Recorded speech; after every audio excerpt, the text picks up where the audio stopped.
નમસ્કાર મિત્રો, હું મૌલિક ફ્રોમ ડીસીપી ગ્રુપ અમદાવાદથી.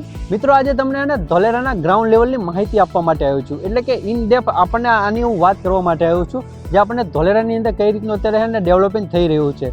તમે આના મારા પહેલાં પાછલા વિડીયો પણ જોયા હશે, જેમાંથી તમને સારી એવી માહિતી જોવા મળી હશે ધોલેરા વિશેની. પણ તમને આ વિડીયોના માધ્યમથી આપણને કરંટ ડેવલપમેન્ટ ક્યાં સુધી પહોંચ્યું છે, કયા સ્ટેજ ઉપર કામ ચાલી રહ્યું છે, એ તમને આ વિડીયોના માધ્યમથી જોવા મળશે. ત્યાં સુધી તમે આ વિડીયોમાં છેક સુધી બન્યા રહો.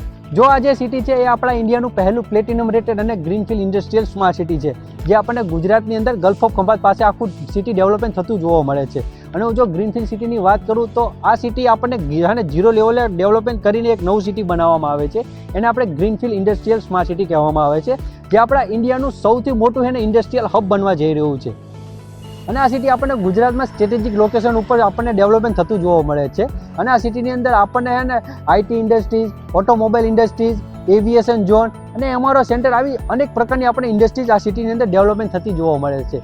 એથી જ આ સિટીમાં આપણને સારી એવી બિઝનેસ અને જોબની આપણને ઓપોર્ચ્યુનિટી પણ જોવા મળે છે. એટલે ગવર્મેન્ટનું આ સિટી ઉપર ફૂલ ફ્લેજ આપણને પ્લાનિંગ જોવા મળે છે. આના જ કારણે આપણે આ સિટી મુંબઈ, દુબઈ, સિંગાપુર કરતાં પણ આ મોટું આખું સિટી પ્રી પ્લાનિંગ ડેવલપ. હવે મિત્રો, તમને જણાવવા જઈ રહ્યું છે આપણે કે ધોલેરાની અંદર કઈ રીતનું કન્સ્ટ્રક્શન થઈ રહ્યું છે, એટલે કે ડેવલપમેન્ટ ક્યાં ક્યાં જગ્યાએ આપણે થઈ રહ્યું છે. એના પહેલા હું તમને ધોલેરા વિશે જણાવવા માંગુ છું, જે આખું આપણને સિટી પ્રી પ્લાનિંગ સિટી આપણને આખું ડેવલપમેન્ટ થતું જોવા મળે છે.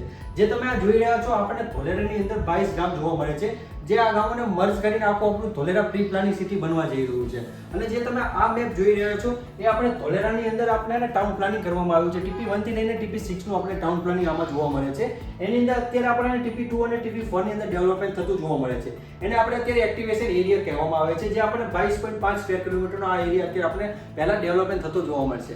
હું આ એક્ટિવેશન એરિયાની અંદરની વાત કરું તો આપણે અહીંયા રોડ, રસ્તા, આર્ટિફિશિયલ રિવર, આપણને અહીંયા ટાટા સેમિકન્ડક્ટરનો પ્લાન્ટ અને એક રિન્યુ પાવર કંપની એ આપણને અહીંયા ઇન્સ્ટોલ થતી જોવા મળે છે. એટલે કે આ ઓપરેશનલ કંપની છે, જે સોલર પ્લેટનું મેન્યુફેક્ચરિંગ કરી રહી છે અને એક્સપોર્ટ પણ કરી રહી છે.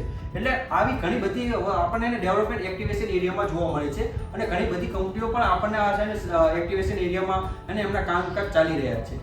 અને હું વાત કરું, આ જે તમને સ્ક્રીન ઉપર જે મેપ જોઈ રહ્યા છો, એ આપણે ધોલેરાનો એકચ્યુઅલ મેપ છે, એટલે કે જોનિંગ મેપ મેં તમને બતાવવામાં આવ્યો છે, જે આખું આ રીતનું આખું સિટી પ્રી પ્લાન રીતે ડેવલપમેન્ટ થતું જોવા મળશે. અને મિત્રો, આપણને ભારત દેશની અંદર એક પહેલું એવું શહેર છે જ્યાં પર્સનલ કંટ્રોલ સેન્ટર બનાવવામાં આવ્યું છે, એટલે કે ABCD બિલ્ડિંગ. આ સિટીને કંટ્રોલ અને મેનેજ કરવા માટે એક કંટ્રોલ સેન્ટર આપવામાં આવ્યું છે. અને હું મિત્રો તમને જણાવું તો આ સિટીની અંદર આપણને 5 પ્રકારની કનેક્ટિવિટી પણ જોવા મળે છે, જે અમદાવાદથી ધોલેરા ડાયરેક્ટ એક્સપ્રેસ હાઈવે એક આપણને બનાવવામાં આવ્યો છે. અને આ બે શહેરો વચ્ચે આપણને એક સારું એવું વંદે મેટ્રોનું પણ પ્લાનિંગ જોવા મળે છે, જે આપણા ઇન્ડિયાની અંદર ફર્સ્ટ ટાઈમ થતું જોવા મળે છે.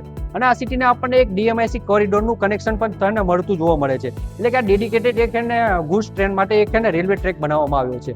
અને ધોલેરાની બાજુમાં એટલે કે નવા ગામમાં એક ઇન્ટરનેશનલ એરપોર્ટ પણ બનવા જઈ રહ્યું છે, જે ગુજરાતનું સૌથી મોટું, જે 1426 હેક્ટરમાં એક આપણને કાર્ગો એરપોર્ટ અને પ્લસ ઇન્ટરનેશનલ એરપોર્ટ પણ આપણને બનતું જોવા મળે છે.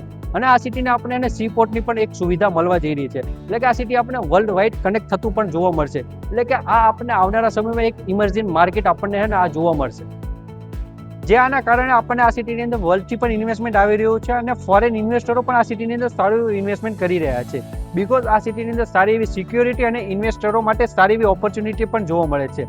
અને આ સિટીની અંદર આપણને એક SIR એક્ટ અને લેન્ડ ગ્રેબિંગ એક્ટ જોવા મળે છે. અને અત્યારે આ સિટી બહુ જ ફાસ્ટ ગ્રોઈંગ સ્ટેજ ઉપર છે. અને આ સિટીની અંદર સારી એવી અત્યારે ઇન્વેસ્ટમેન્ટની ઓપોર્ચ્યુનિટી જોવા મળે છે. એટલે કે તમે ઓછા ઇન્વેસ્ટમેન્ટ માર્જિનમાં તમે હાયર રિટર્ન પણ મેળવી શકો છો. અને તમને ઇન્વેસ્ટમેન્ટના સારા એવા ઓપ્શન પણ જોવા મળે છે, જેમ કે રેસિડેન્શિયલ, કોમર્શિયલ અને ઇન્ડસ્ટ્રીયલ. અને આવી જ વધુ ધોલેરાની માહિતી માટે તમે નીચે આપેલા નંબરનો સંપર્ક કરી શકો છો. અમારી ટીમ તમારી સાથે ફૂલ ટાઈમ ગાઈડન્સ અને સપોર્ટમાં રહેશે. Thank you so much.